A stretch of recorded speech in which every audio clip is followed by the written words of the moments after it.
lipstick, mascara, eyeliner, rouge. All tools used to improve the looks of sorority girls, debutantes, and of course everyone's favorite, Mötley Crüe. Their pretty painted faces caused a fashion revolution. In the 80s, Mötley Crüe wore more makeup than most women, but they looked really good. They look scary and at the same time sort of attractive. Just because we wear lipstick don't mean we can't kick your ass.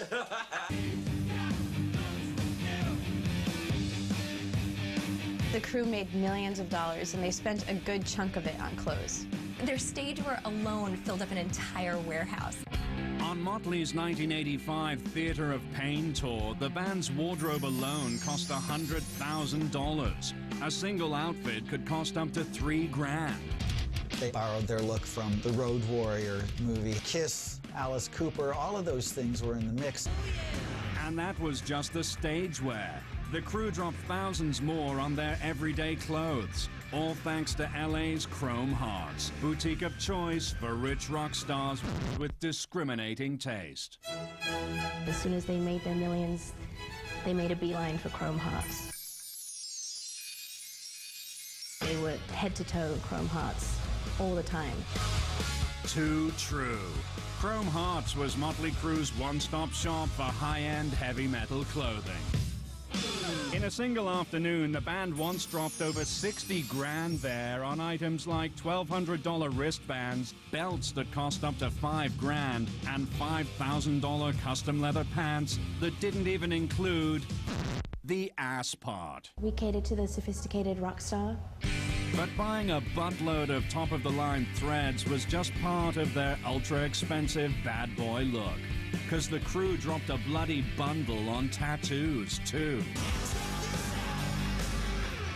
They literally spent tens of thousands of dollars on tattoos. And Mötley Crüe didn't just have a tattoo, they had hundreds. And trust us, they didn't hit some Tijuana ink shack. They went to the Gauguin of tattoos, LA's Greg James. I would say Mötley Crüe sort of invented that style to be the ultimate rocker with tattoos. And having a lot of tattoos, this, heightens it. Back in the day, every hardcore rock star from Ozzy Osbourne to David Lee Roth stopped in to get one of Greg's kick-ass tattoos. But the Crüe, they were so serious about his ink work. In 1989, while recording in Vancouver, they flew him in to be their own personal tattoo dude. They flew me up. I was just there to tattoo them for 5 days, whenever they wanted. I was just on call. Turned my hotel room to a tattoo shop. In retrospect, you think about it, that was insane. You'd better believe in the 1980s, no one attracted squealing sex pots like the men of Mötley Crüe. All the girls wanted to be with the guys in Mötley Crüe.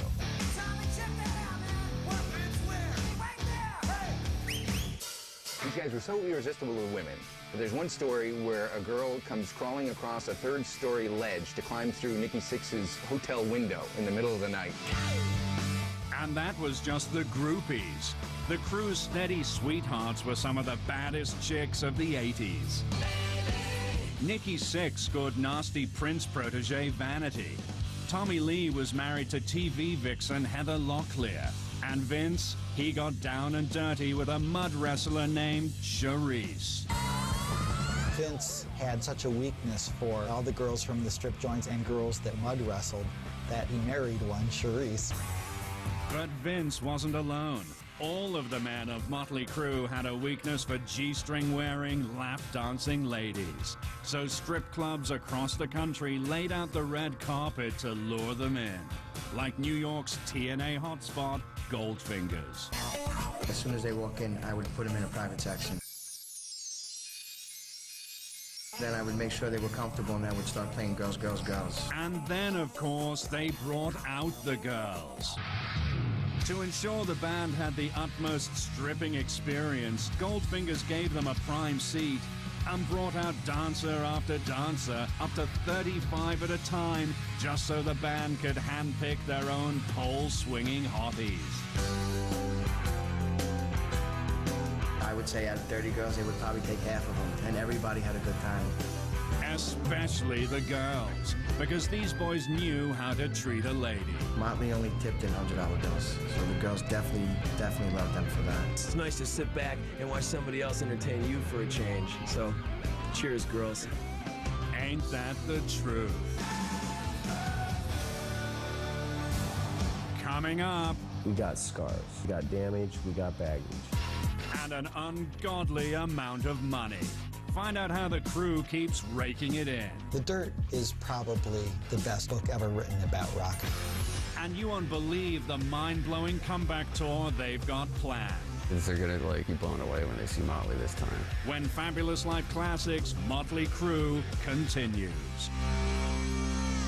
VH1, the fabulous lives of your favorite celebrities. To find out where stars like the Crew get their crazy ass stuff, visit VH1 and check out our Little Black Book.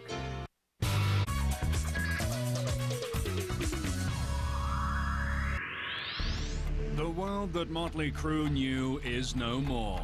New helmet laws have made windswept heavy metal hair fall flat. Lap dancing is now a criminal offense within LA city limits. And the drink of choice for today's bad boy rocker, low-carb beer. We've just been flying by the seat of our pants for 20 years. The 1990s were all about Bill Clinton and grunge. It was just the wrong climate for a band like the Crew. Public attitudes changed, and being a rock star wasn't cool anymore. It was the end of an era. But if you thought you could kill the Crew, you'd be wrong. It's a perfect time for Mötley to come back because, where's the competition?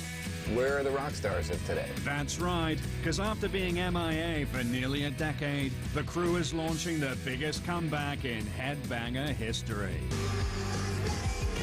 No matter what's happened in the last 20 years, these guys still are Mötley Crüe. They're still captivating. Why? Why not? Starting with the 2001 book, The Dirt. The Crew's tell-all memoir spent a record 10 months on the New York Times bestseller list, making it one of the biggest-selling rock bios ever.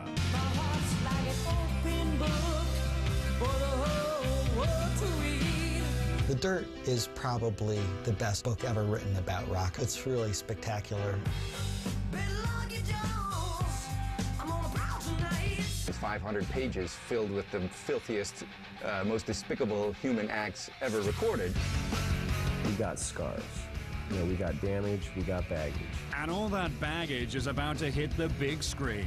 The Crew is in productions with MTV Films to turn The Dirt into a major motion picture. The Mötley Crüe movie, The Dirt, is going to surprise a lot of people. The rumored cast so far is Ashton Kutcher as Tommy Lee and Johnny Knoxville as Nikki Sixx. Tommy apparently prefers Johnny Depp to play him because he actually plays guitar and sings and all that. But books and movies, that's just the beginning of Mötley's multimedia onslaught. Because in 2005, the Crew's rolling out more merchandise than you can shake a drumstick at. First, the Mötley Crüe action figures are ready to rock your dollhouse, complete with fully posable Tommy Lee and his big bad gong. For the ladies, nothing says sexy quite like these, your very own Mötley Crüe unmentionables. Smoke much? Be sure to roll into any party with these, the Mötley Crüe's signature line of rolling papers. And for the high-end headbanger, an all-new designer take on the classic Mötley Crüe concert t-shirt, courtesy of chic t-shirt designer Trunk Limited. We chose Mötley Crüe for a number of reasons. Mötley Crüe speaks to our inner badass, and everybody has one. Trunk Limited sells t-shirts that cost up to $300 for bands that include the Beatles and Kiss. But nobody outsells the Crew. We can't keep Mötley Crüe t-shirts in stock.